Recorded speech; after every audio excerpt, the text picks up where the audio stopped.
Hi everyone, so today I'm going to do a get ready with me on my channel. It was requested. I asked on Instagram when I was doing like a Q&A. It was kind of like my first Q&A back, what videos I should be recording for you guys, and a lot of you guys missed get ready with me's. I've kind of transferred my get readies with me over to Patreon, mostly because I like to just vent on Patreon, and I just want to make it clear right now that there isn't anything that's ever going to be on Patreon that you guys are completely missing out on. Like when I was pregnant, Patreon saw it first.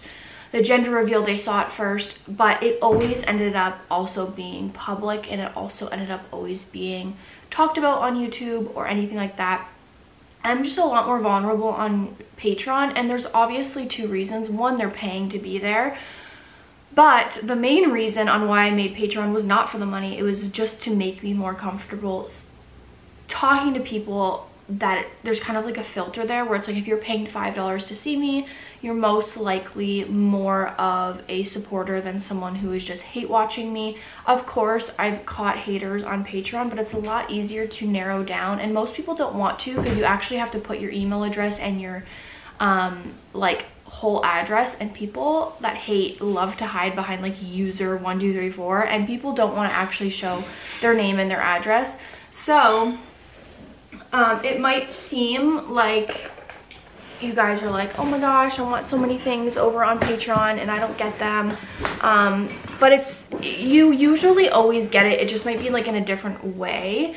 So like I have a video on Patreon that I recorded in the midst of finding out that my baby wasn't going to make it, and I keep saying my baby, sorry, because I'm so used to hiding the name from before when I was pregnant, Luca, and I recorded a video literally having a mental breakdown. I was hysterically crying, I couldn't breathe, and that's just like my form of therapy, and that is over on Patreon, and that will never be on YouTube. But I am here today and I'm going to do my makeup, and we are about to do a podcast today. It is 10 o'clock. We're trying to get down there by like 11:30 to start a podcast on kind of what happened, and we're starting back up Couples in the Ring, and it's going to be a different layout, and it's kind of just going to be like a podcast where I'm just talking about whatever.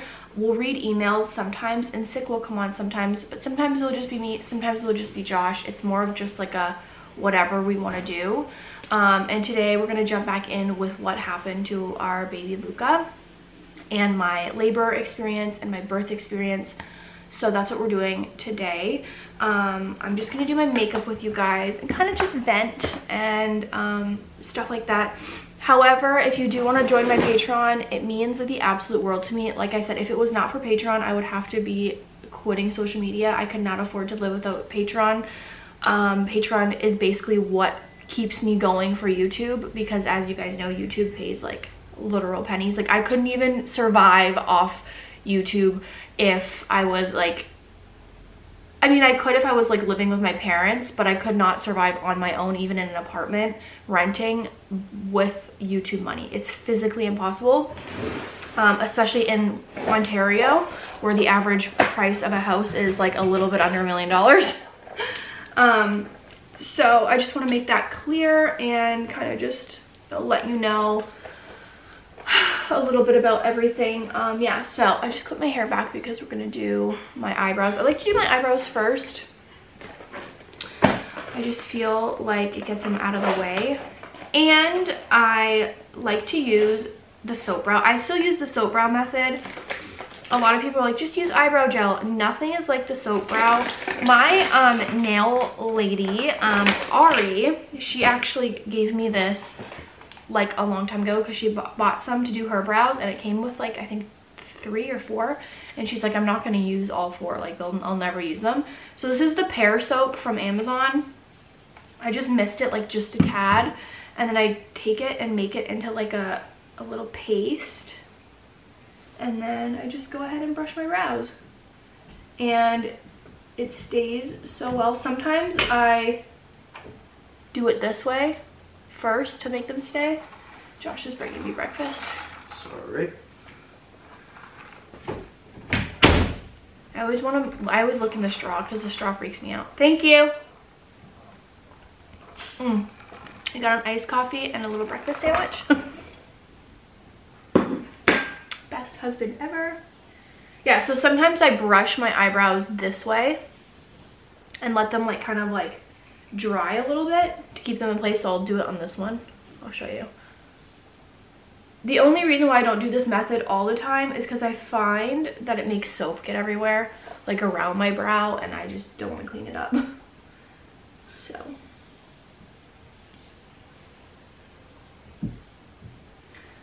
When I told Josh I have a favorite eyebrow, like when I was doing his eyebrows, I was like, oh, this is like my favorite eyebrow, and like this is my favorite eyebrow on my face. He's like, what do you mean favorite eyebrow? I'm like, every girl has a favorite eyebrow, because they're not, I kept telling him, like, they're sisters, not twins. I've been drinking black iced coffee for about a month now, and I love it. But then the good thing about it is when I get coffee with like cream and sugar, it seems like such like it's such a freaking privilege, and I'm like, oh my gosh, I get cream and sugar and it just tastes so much better. It feels like a reward when I get it with cream and sugar. But I will say, I've noticed, I don't know if this is true or if it's like a placebo or what, but I've noticed since drinking black coffee, I find that my appetite between breakfast and lunch is suppressed longer. I also don't know if it's because I'm no longer pregnant. Josh just sneezed like 4 times. Bless you! Oh my God, I'm so sorry. So I don't know if it's because I'm also not pregnant anymore, and sometimes I feel like I forget that like pregnancy actually makes your appetite higher, because I feel like, well, I used to have a ED, so I feel like sometimes and I also have body dysmorphia, so sometimes I feel like I don't understand like that hormones actually play a role in my hunger, and I always like to just blame myself that I'm just like fat and hungry. But obviously now that I'm not pregnant anymore, I've noticed a huge decrease in my appetite, which should happen and is normal. But it really solidified in my head. I'm like, oh yeah, like you were a lot hungrier because you were pregnant. And I was also working out at the same time, so I was eating like double the amount of Josh, but like I didn't gain anything in my pregnancy. I'm already at my pre-pregnancy weight. And it's only been 3 weeks. I mean, mind you, I was only 23 weeks pregnant, and the amount of weight you gain is mostly like in the last trimester, and I never got there. But I notice, like I said, I don't know if it's because I'm no longer pregnant and I'm just like eating back to regular, or if it's like because of this black coffee. I notice when I have black coffee in the morning with my breakfast, I'm like, I feel like my blood sugar is more like, until like I feel like I could wait for lunch and I never feel like ravenous, you know? But I don't know if, like I said, I don't know if it's because I'm not on hormones anymore, because you have to remember also, before I got pregnant, I was on a lot of hormones to do IVF, and then before that, and then in between that, I was on my like Lupron menopause protocol, where I was put into induced menopause, which also messed with my hormones. So literally for about a year straight, from July to May, I never went a day without hormones in me. Even when I was pregnant, I was still doing progesterone suppositories. I was still taking estrogen in the beginning. There wasn't a time in those, from July to, like I said, from July to May when I gave birth, that I was not pumping myself with hormones. And my appetite, I feel like that whole year was insane. And then also, it was the heaviest I've ever worked out. So when you put those two together, you're gonna be starving. And I definitely was. And thank God that I worked out, because I think if I wouldn't have worked out, I would have gained a lot of weight, and I did not, thank God. I'm gonna look a little bit orange today, probably. I like to use my YSL foundation. It's like my favorite. It's in a darker shade because when I spray tan, it matches me, but I haven't spray tanned in a year also. So I'm mixing it with a lighter foundation, but I want the coverage of the YSL, but I want the color of this one. So I'm trying to mix it. This is the Maybelline Fit Me. Everyone told me to get this one from Shoppers. I've been trying to like buy Shoppers makeup, like I guess if you're in the States, drugstore makeup, instead of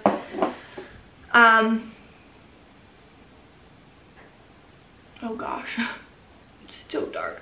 Instead of Sephora makeup, just because I don't wear it enough. Like, I feel like if I went to work every day, I'd put makeup on every day, of course, but because I don't go to work every day, majority of my day I'm at home just like filming, gardening, cooking, cleaning, I find it very useless to put makeup on, to be honest, unless I have like a podcast or like we're going to meet up with friends or something like that. Like, I just find it so pointless to put makeup on, so I usually don't. And when I do, I only have it on for like a few hours, so I don't really like to spend a lot of money on makeup anymore. But I will say I've been using Sephora makeup from like 16 to this year, and I do notice a huge difference between Sephora brands, well, it depends on what brands you get, and drugstore for certain things. Like, I need to find a good concealer that isn't the age, I think it's the Age Rewind one that I used to use, like the one that has like the, like that sponge on it and you turn it, and that's from Shoppers. I used to use that one, but I just stopped because I felt like, I don't know, I felt like it wasn't that, like, I feel like they didn't have a bright enough color, because I like to like really be bright when I do my concealer, and I feel like they didn't have a bright enough color.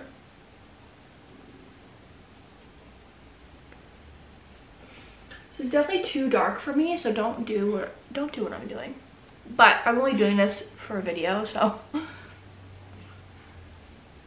Okay, and then I don't know why I'm putting makeup on, because I'm probably gonna cry during this podcast explaining what happened to my son. What the heck happened to the cheese on this? These are the breakfast sandwiches from Costco. When you're dieting, they're like the best. I'm not dieting, but when you're dieting, they're like the best because it's just calories per sandwich. Whereas if you cook it at home, you have to like measure the butter you put on it, measure the oil that you cook your egg in, all of that. Okay, what else am I doing here? Okay, we have, my foundation is done. This is my favorite foundation. It's the L'Oreal True Match, but if you have oily skin, it's not good for you. It's just not. I don't have oily skin, so luckily I'm okay. And then this is the concealer I've been using, which is the Maybelline Superstay. I'm gonna be honest here, I don't really like it. I feel like I have to put like 3 layers on for it to look good. I love the fact that I'm like not wetting my beauty blender, and I'm like, I wonder why my makeup isn't looking good. And I'm using a beauty blender that hasn't been cleaned in like a month.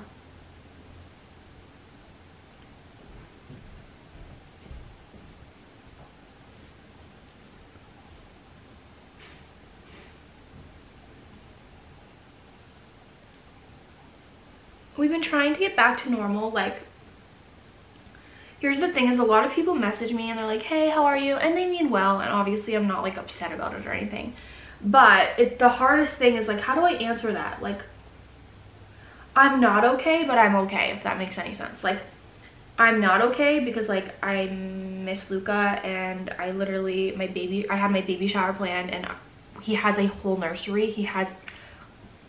There's literally a rocking chair in there, a car seat, like clothes with his name on it, like,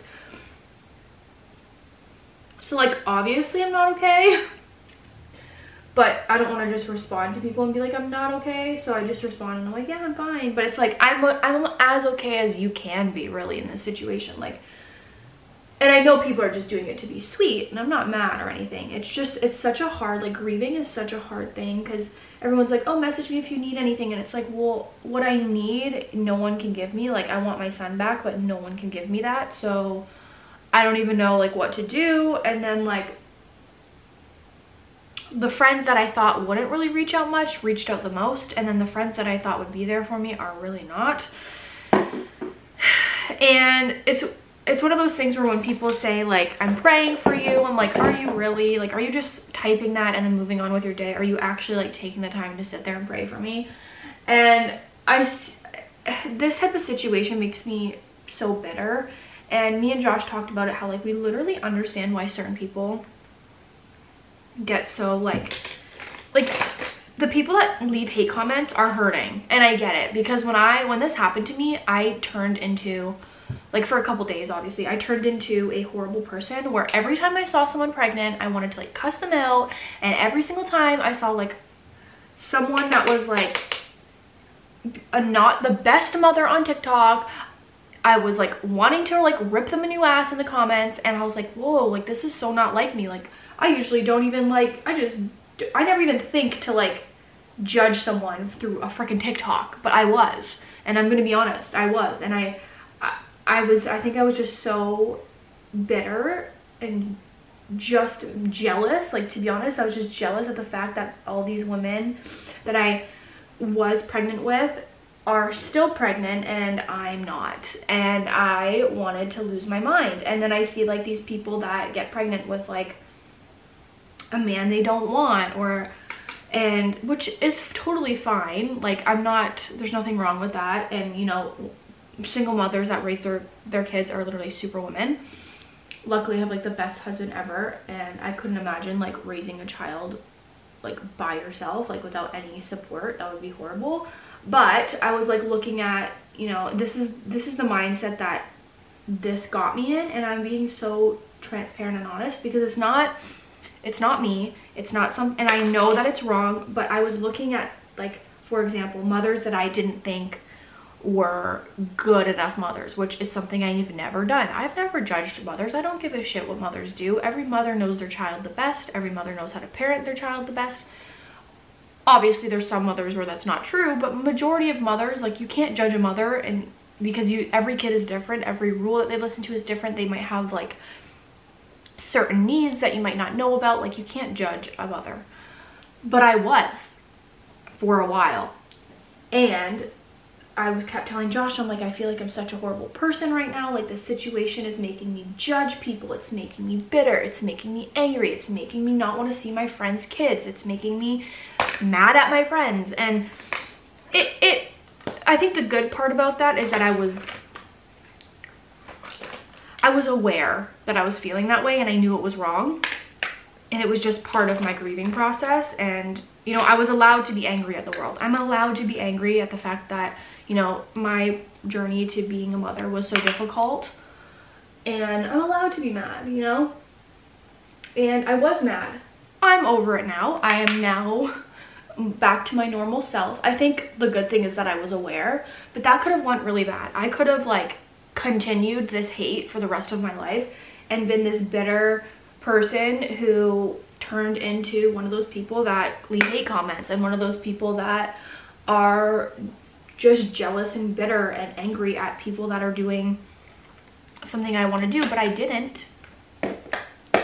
And I think, you know, my mature viewers will totally understand what I'm saying, whereas like sometimes when something happens to you, or even grieving, like even if you lose someone like your grandma or your mother, your whole world stops, but everyone's continues, and you're like, what the fuck? Like, this person is my everything, and no one else's world is stopping. Like, everyone's just going on with their day, and like their day's unaffected.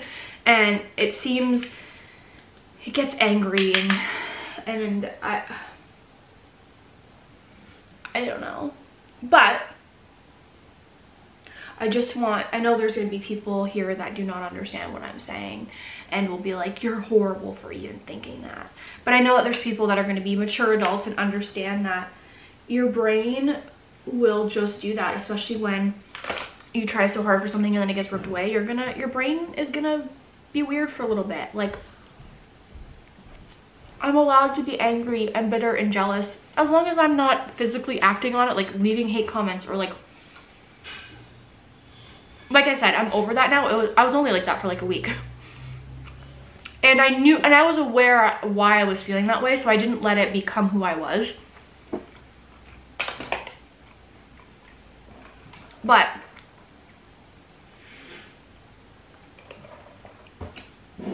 I think it's very mature of me to like be aware of it, let myself feel that way for a little bit, and then be like, okay, Karlee, now you gotta stop. Like, now you gotta be happy for people again. And like, I am. And like, it's such a hard, infertility and losing a child is such a huge, like, such a battle in your head, because every single time someone announces they're pregnant, you're so excited, but you're so jealous. And you're like, am I a bad person for feeling jealous? And it's like, no, being jealous can be, I think growing up too, jealousy was always like considered a bad thing. Like, oh, when they're mean to you, they're jealous. When they're this, they're jealous.